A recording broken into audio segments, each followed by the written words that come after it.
नमस्कार. झटपट स्वादिष्टमध्ये मी भारती पुन्हा एकदा तुमचे मनापासून स्वागत करते. आज आपण बनवणार आहोत एक आगळा वेगळा पण अगदी पापलेट सारखा दिसणाराच मासा आणि अगदी तो कुरकुरीत जसा आपण पापलेट फ्राय करतो तसंच तो मासा सुद्धा आपल्याला कुरकुरीत फ्राय असा करायचा आहे. काय झालं, आज मी मार्केटमध्ये गेली होती, माशाच्या मार्केटमध्ये.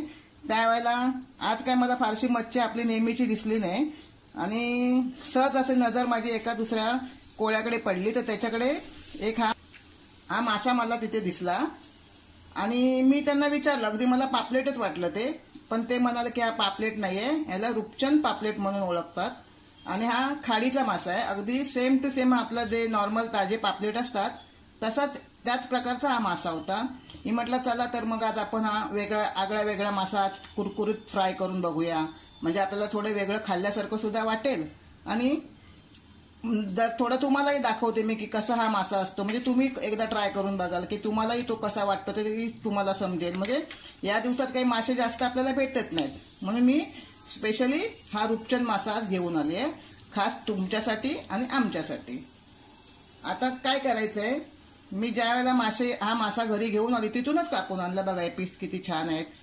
आणि आणल्या मी काय करते, प्रत्येक वेळेला कोणतेही मासे आणले की मी त्यांना थोडं मीठ लावून ठेवते आणि मीठ 10-15 मिनटं ठेवते आणि 10-15 मिनिटांनी ते मासे मी स्वच्छ असे धुवून घेते. आता मी हे मासे स्वच्छ धुवून घेतलेत. आता याच्यामध्ये आपण सर्वात प्रथम काय करायचं आहे, मीठ आणि लिंबू हे दोन आपण त्याच्यामध्ये लावून ठेवायचं आहे. आपण सगळ्यात अगोदर हे लिंबू चोळूया. मी अर्धा किलो मासे घेतले होते, म्हणजे एक अख्खा मासा होता पण त्यातला मी अर्धा किलो मासा घेतलाय. त्याचे असे तुकडे पाडून घेतले आहेत त्यांच्याकडून. त्यासाठी मी एक लिंबू लावणार आहे. हा छोटा आहे, त्याच्यात जास्त रस नाही आहे म्हणून मी हा एक लिंबू वापरणार आहे.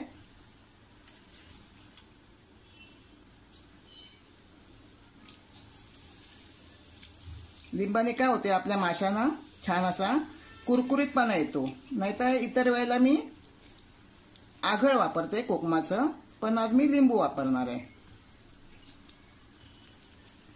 आणि हा खाडीचा मासा असल्यामुळे थोडासा त्याला छान असा लिंबाचा सुगंध सुद्धा येईल.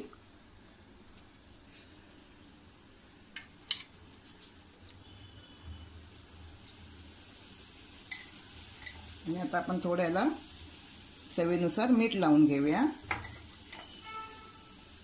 आणि व्यवस्थित आपल्याला मिक्स करून ठेवायचं आहे. हे बघा, हे त्या माशाचं रूपचंद माशाचं डोकं आहे.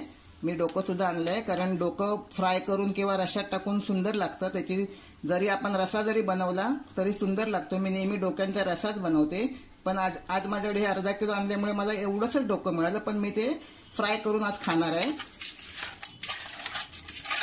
आता आपण यांना असं मीठ आणि लिंबू लावून छान असं 15 मिनिटासाठी चोळून ठेवायचं आहे. हे बघा, आता आपण याला मीठ आणि लिंबू लावून 15 मिनिटं ठेवलं होतं आणि त्याने काय झालंय, आपल्या या माशांना असं पाणी सुटलंय. हे बघा, याचं पाणी सुटलंय. आता आपण हे मिठामुळे आणि लिंबामुळे काय होतं, असं माशांना पाणी सुटतं. मग आपण आता हे पाणी काढून टाकायचं आहे. आता याच्यामध्ये आपल्याला काय टाकायचं आहे, ही आपल्याला मिरची पावडर टाकायची आहे.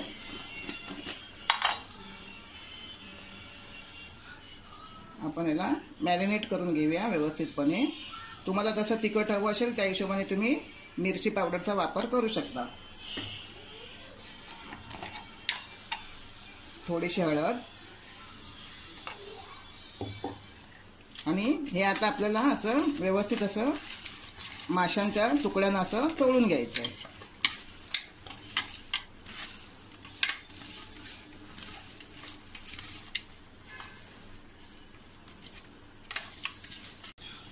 हे बघा, आता आपण हे व्यवस्थित असं माशांच्या तुकड्यांना चोळून ठेवलं आहे. आता जास्त वेळ आपल्याला ठेवायचं नाही, लगेच आपल्याला हे मासे तळायला घ्यायचे आहेत आणि यासाठी आपल्याला जास्त साहित्य सुद्धा लागत नाही. आता तुम्ही पाहिलंच असेल मी काय काय साहित्य वापरलं ते. आता तळण्यासाठी आपल्याला जे काही साहित्य घ्यायचं आहे, म्हणजे पीठ मासे घोळवण्यासाठी, ते आता मी पाहूया.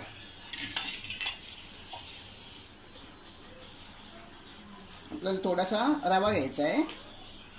आपले मासे कुरकुरीत व्हायला पाहिजेत, त्यासाठी आपल्याला रवा हा थोडासा तरी घ्यायलाच पाहिजे. आणि तांदळाचं पीठ. तांदळाच्या पिठाने सुद्धा आपले मासे छान असे त्यांना बाइंडिंग येतं आणि कुरकुरीत होतात. यात थोडी आपल्याला मिरची पावडर टाकायची आहे, थोडीशी.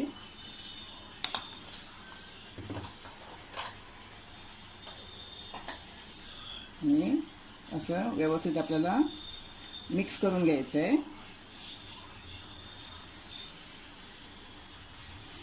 हा खाडीचा मासा आहे. अगदी खायला असं म्हणतात सगळे लोक. आम्ही काही खाल्ला नाही आहे, पण मी सुद्धा आमच्या घरात आज पहिल्यांदाच बनवणार आहे. पण ज्यांनी माझ्या मुलाच्या मित्रांनी खाल्ले आहे ते म्हणाले की खूप छान लागतो, म्हणून मी हा घरात मुद्दाम पहिल्यांदा आणून ट्राय करते. तुम्ही सुद्धा नक्की हा ट्राय करा. आता आपल्याला हे मासे असे गोळून घ्यायचे आहेत, छान असे दाबून घ्यायचे.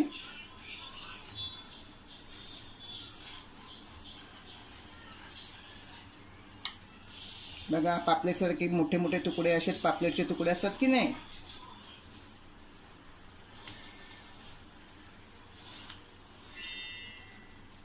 काय होतं, आपल्याला नेहमी मासे खायची सवय असते आणि हा सीझन असा आहे की आपल्याला ह्या सीझनमध्ये मासे मिळत नाहीत.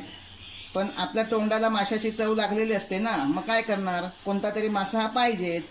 म्हणून आपण नवीन नवीन मासा असा थोडा ट्राय करायचा. खाल्ल्याशिवाय तरी कसं कळणार आपल्याला. अशा प्रकारे आपण हे सगळे मासे व्यवस्थितपणे असे या मिश्रणामध्ये घोळवून घेऊया. जर तुम्ही माझे चॅनल अजूनपर्यंत सबस्क्राईब केले नसेल तर तुम्ही माझे चॅनल सबस्क्राईब करा. आणि तुम्हाला जर माझ्या रेसिपीज आवडत असतील तर नक्की मित्रमैत्रिणींना शेअर करा.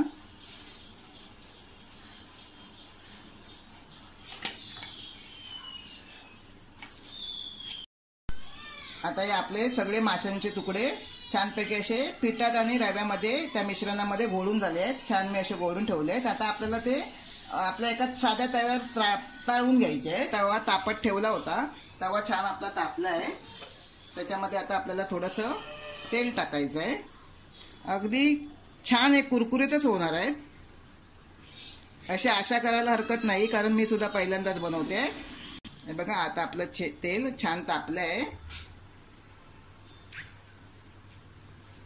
आणि काय माहिती आहे, या माशांना जास्त काटा नाही, फक्त मध्ये एकच काटा आहे. आणि जसे पापलेट जसे आपण खातो, सुरमई पापलेट, तसेच आहेत हे मासे. आणि आपल्याला हे एकदम मंद आचेवर असे तळून घ्यायचे आहेत, कुरकुरीत. कारण मंद आचेवर तळल्यानंतरच ते आतमध्ये पर्यंत ते छान असे शिजणार आहेत आणि आपले मासे कुरकुरीत होणार आहेत. थोडे असे तुटतुटीत ठेवूया, म्हणजे आपल्याला ते परतताना त्रास होणार नाही.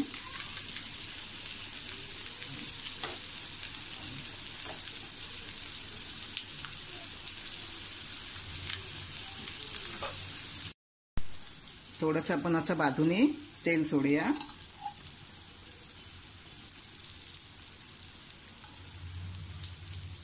आणि आपल्याला आता ही एक बाजू व्यवस्थित अशी छान अशी तळून घ्यायची आहे, म्हणजे खरपूस भाजून घ्यायची आहे. 2-3 मिनिटं लागतील आपल्याला, पण मध्यम मीडियम याच्यावरच आपल्याला ते करायचं आहे. आता आपण बघूया, आपली एक बाजू चांगली छान अशी तळून झाली आहे का. खरपूस भाजून व्हायला पाहिजे. हे बघा, आता आपली बाजू छान अशी खरपूस भाजून झाली आहे.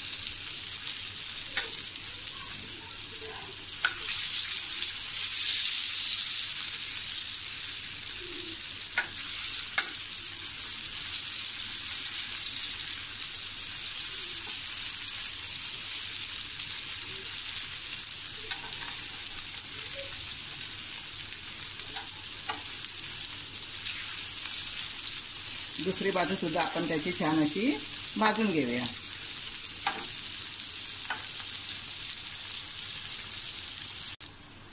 हे बघा, आता आपण ही दुसरी बाजू सुद्धा याची अशी बघूया. बघा, छान अशी खरपूस भाजून झाली आहे. आता आपले मासे दोन्ही बाजूनी व्यवस्थित भाजून झाले आहेत.